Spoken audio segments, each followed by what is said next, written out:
Hey guys, welcome back to my channel. If you're new, welcome. My name's Carissa and I try to post a video and a blog post once a week. So today would be like the full week that I'm actually back in Toronto. As you can see, I'm much darker than I was prior to leaving. I went to Mexico for 4 nights and 5 days to Ocean Coral and Turquesa. That's where we stayed at. I went with my family for my dad's 50th birthday celebration. And I thought that I'd use this time to kind of give you like a feedback on my experience, like what I did when I went to Punta Cana. So I did make notes again this time. So pretty much from transportation, from the airport to the hotel to the amenities and back. So yeah, let's start off with the airport. So we did travel with WestJet. But anyway, so the airport is big, but signs were clear. Workers spoke more English than I thought. So not that I'm comparing, but I kind of am at the same time because this year I did 2 all-inclusive vacations to tropical countries. And not that I'm trying to compare, but I can't help not to. They are so different, I'm telling you.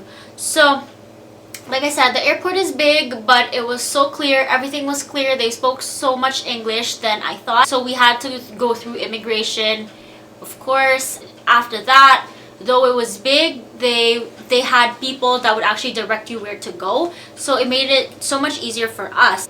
And yeah, it was easier to get to whoever was in charge for our transportation. So some girl right outside like the doors led us to this guy who then checked which resort we're going to and who's gonna pick us up. So then this guy was also very informative in a sense that he was promoting a Mexican based resort, offering us promos and all that, because apparently the hotel that we were staying at is actually an American owned one or something like that. And it just felt so well arranged. It was actually Best Day Travel. I think that's the name of the organization or the people that own the transportation. So WestJet is associated with them in Mexico. So we had to find this guy at some platform over there, which we found very easily.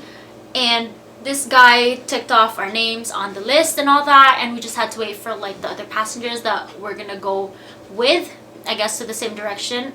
And yeah, it took pretty much 30 minutes or a little over, but it didn't feel like it. Transportation was smooth. Check-in was much faster.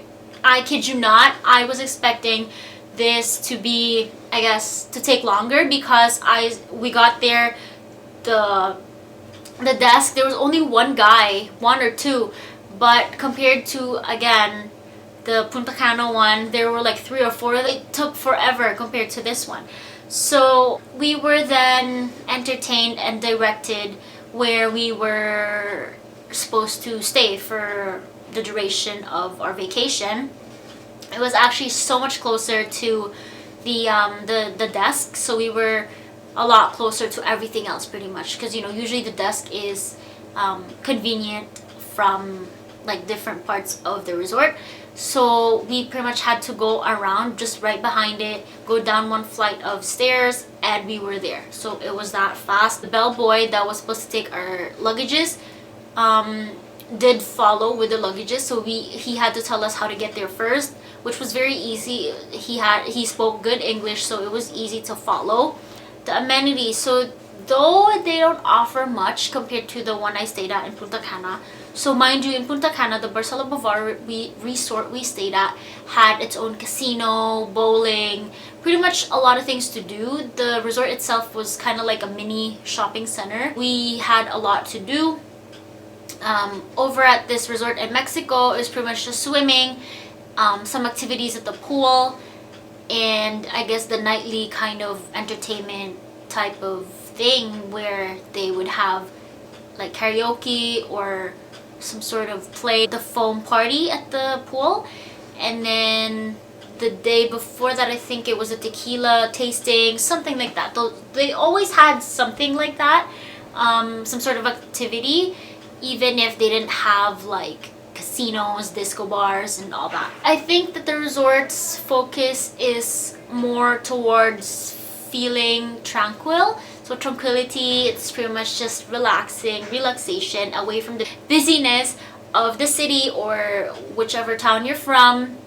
So here was pretty much laid back. Everything was just chill. Even the a la carte didn't need reservations. It was just that one Japanese restaurant that had a reservation, which we were able to do for my dad's birthday. Since there was not much to do, I think it was our third or fourth day where we decided we'd go to the city. So we actually stayed at the resort in Puerto Morelos. Puerto Morelos is in between Playa del Carmen and Cancun. I asked the front desk, and I just thought like I'd ask what the easiest way to get to the city or the town was, and they said which one, and I'm like, what do you mean which one? Where are we?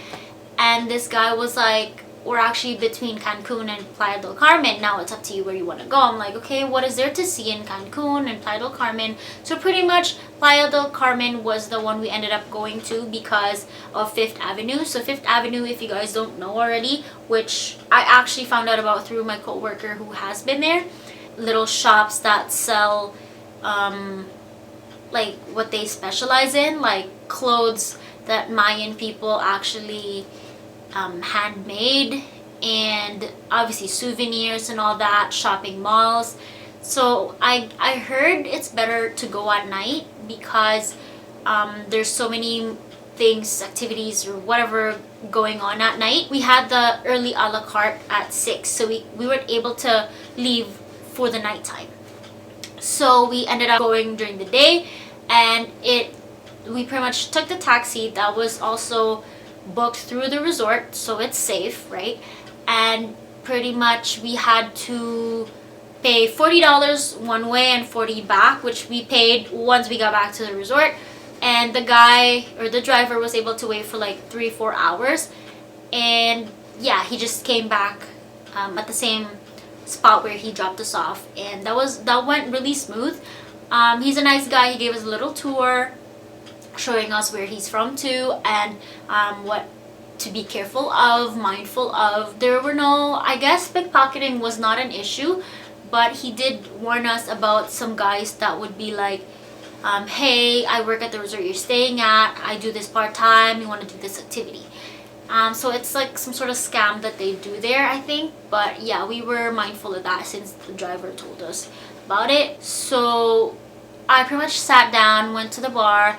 I saw what this guy was making. I thought it was interesting. It was blue. I didn't know what it was called, so I asked for the same. And then there was a couple that sat beside me, and they were just ordering things. And the bartender would always make an extra one for me. And he would be like, how can I forget you, Bonita? I think it was the day after, but I did join the tequila tasting, so we had to try like 6 different tequilas and then some margaritas. But when it was margarita time, I didn't like that, so I didn't want to stay, but I was pretty much drowsy when having dinner after that. But it was good. It was interesting how they were able to like give us a little lesson about how the certain tequila was made and all that, and how long. So our usual routine would be like waking up early in the morning. We would go to the buffet, swim, go back to our hotel, nap a little bit, go out for lunch, walk around or have coffee, chill, and then walk around again, go back to the, you know, it's pretty much like a routine. And yeah, I just thought that this experience is definitely so different in a sense that obviously the resort is so much different. There's not much to do in that sense, but then you get to really relax and just enjoy nature's beauty and how beautiful, I guess, life is, in a sense that people get to enjoy these things, and it's a nice kind of trip to go to before I get to go back to school. That would be my last travel this year. I have traveled so much this year. It did help in a sense that I did get to relax and move away from the busyness of the city that I live in, the work that sometimes gets toxic, and the source of stress and anxiety in the city. We had so much time to ourselves to explore the airport. We went through the duty free, different duty frees actually. It was a bigger airport compared to Punta Cana again. And we were rushed actually. If you watch my Punta Cana video, airport was Cancun, but it's in between Cancun and Playa del Carmen. We didn't get to go to Chichen Itza. There were so much to consider. There were 4 of us. Okay, we came there not really going for activities and going out. Thank you guys for watching. I'll see you next time. Bye.